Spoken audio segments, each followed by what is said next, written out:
खबर है सागर से जहां बीजेपी से निष्कासित पार्षद नईम खान की मौत हो गई। 25 साल की युवती से निकाह की बात चर्चा में आए थे नईम खान। पहली पत्नी के जन्मदिन के लिए भोपाल जा रहे थे नईम।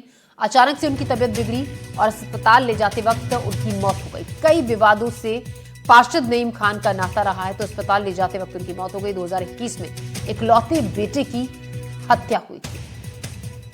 नईम खान जो कि अक्सर चर्चा में रहते हैं, बीजेपी से निष्कासित पार्षद नईम खान, जिनकी मौत हो गई। 25 साल की युवती से निकाह के बाद चर्चा में आए थे।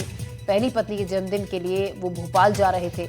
अचानक से उनकी तबीयत बिगड़ी और अस्पताल ले जाते वक्त उनकी मौत हो गई। कई विवादों से नाता रहा है पार्षद नईम खान का।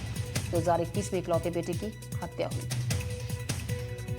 हम डायरेक्ट वहीं बीएमसी गए थे, तो वहाँ पे डॉक्टर ने बोला था कि कुछ नहीं हो सकता हैगा। तो फिर हमने बोला था कि कुछ सीपीआर वगैरह देके ट्राई करिए, तो उन्होंने किया था, ईसीजी वगैरह करा था, कुछ नहीं आया था। फिर उन्होंने बोला वहाँ के पोस्टमार्टम करवा लो आप, तो फिर हम लोगों ने पोस्टमार्टम करवाया। क्या लग रहा है, कहाँ रहती थी ये? वहाँ शनिचरी पे जिनका कार्यालय है उसके सामने जो घर है उसमें रहते थे।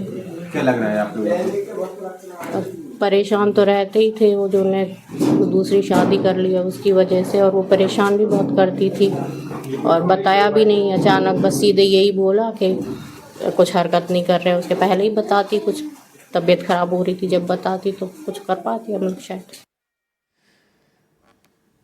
दुर्ग पुलिस ने सफेमा एक्ट के तहत कार्रवाई करते हुए आदतन अपराधियों और उनके परिजनों की करीब 2 करोड़ रुपए की संपत्ति अटैच की है। आरोपी की संपत्ति नशीले पदार्थों के अवैध व्यापार से कमाई गई थी। जब्त की गई संपत्तियों का प्रकरण आगे की कार्रवाई के लिए सफेमा कोर्ट भेजा गया है। ये कार्रवाई रुआबांधा भिलाई निवासी आदतन अपराधी पिता पुत्र नंदू कनौजिया और रोहित कनौजिया के खिलाफ की गई। अवैध कमाई से आरोपियों ने बड़ी संपत्ति खड़ी की थी, जिसमें 2 मकान जिनकी कीमत 70 लाख और 95 लाख रुपए है। इसके अलावा 37 लाख रुपए की कीमत की जमीन और एक मोटरसाइकिल को अटैच किया गया है।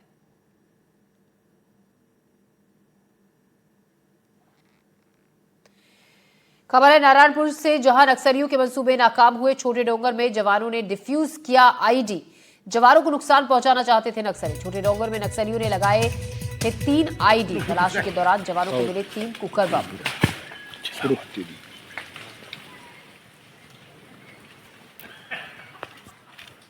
तो नक्सलियों के मंसूबे नाकाम हो रहे हैं। जवानों ने डिफ्यूज किए 3 आईडी और 3 कुकर बम। पुलिस वहां पर दोनों फुट तीसरा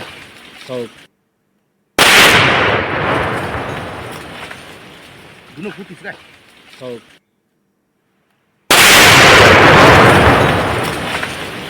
दोनों फुट तीसरा। तो देखिए कि जोरदार आवाज के साथ आए 3 आईडी जिनको डिफ्यूज किया गया था। 3 कुकर बम भी वहां से जवानों को मिले। नक्सलियों के मंसूबे लगातार नाकाम हो रहे हैं। सर्च ऑपरेशन नक्सलियों के खिलाफ चलाए जा रहे हैं। बीजापुर में बुधवार को हुई मुठभेड़ में जवानों ने 18 नक्सलियों को ढेर कर दिया, जिसमें टॉप कमांडर वेला मुडियाम भी ढेर हुआ, जिस पर 10 लाख का इनाम घोषित था। मौके से भारी संख्या में हथियार भी बरामद हुई। एनडीटीवी से बातचीत में बस्तर आईजीपी सुंदर राज ने यह बताया मुठभेड़ में जवानों को कैसे कामयाबी मिली। देखिए रिपोर्ट। बीजापुर में कल एक बड़ी मुठभेड़ हुई, जिसमें 18 माओवादी मारे गए। हालांकि 3 जवान भी शहीद हुए हैं और 3 जवान घायल हैं। उसको लेकर आज बस्तर आईजी ने पूरी जानकारी दी है। सर, ये मुठभेड़ जो हुई इसमें लगभग कितने के माओवादी मारे गए हैं? सबसे बड़ा माओवादी कैडर कौन था इसमें? टोटल अब तक के जो आंकड़ा के हिसाब से 18 माओवादी कैडर के डेड बॉडी रिकवर किए गए थे और उनका शिनाख्ती इस रूप से हुआ। जो पीएलजी कंपनी नंबर 2 का जो कमांडर डीवीसीएम वेला मुडियामी है और 2 अन्य जो सीवाईपीसी लेवल का जो कैडर्स है और 8 पीपीसीएम लेवल का कैडर्स है और 5 पार्टी मेंबर्स और 2 अन्य माओवादी कैडर का भी शिनाख्ती करना बाकी है। 9 महिला माओवादी कैडर सहित टोटल 18 माओवादी कैडर का डेड बॉडी इस मुठभेड़ के पश्चात रिकवर किए गए थे। सभी के ऊपर अभी अब तक 16 माओवादी कैडर के जिसका शिनाख्ती हुआ, उनका टोटल 1 करोड़ 30 लाख का इनाम का आंकलन अभी सामने आ रहा है। सर, अभी और कौन से बड़े लीडर होंगे जो इस इलाके में एक्टिव होंगे, जो टारगेट में है? जैसा यदि दंडाकरण स्पेशल जोन कमेटी क्षेत्र में देखा जाएगा, माओवादियों का संख्या बल और उनकी नेतृत्व का संख्या काफ़ी हद तक अभी कम हो गई है। अभी मात्र गिने चुने जो टॉप लीडर्स जो यदि हमारा इलाका हो या सीमावर्ती क्षेत्र में हो, इसमें पोलिट ब्यूरो मेंबर्स में देवजी से लेकर गणपति से लेकर जो सेंट्रल कमेटी मेंबर में संग्राम और सिमौर क्षेत्र में गणेश उइके और रामदेव और अपने यहाँ DK सिरसी कैडस में देखा जाएगा पापा राव बारसेदेव। इस प्रकार काफ़ी गिने चुने और उस कैडस का और उनकी अन्य जो माओवादी कैडस का संख्या अभी तक हमारा जानकारी में है। उनके पास भी मात्र अभी एक ही विकल्प है, हिंसा छोड़कर समाज की मुख्यधारा में शामिल होना। उनके अलावा उनके पास शेष और कोई ऑप्शन नहीं रह गए। जो माओवादी अभी वापस नहीं आ रहे हैं उनके लिए फिर से ये अपील है कि अगर उन्हें लगता है कि वो जंगलों में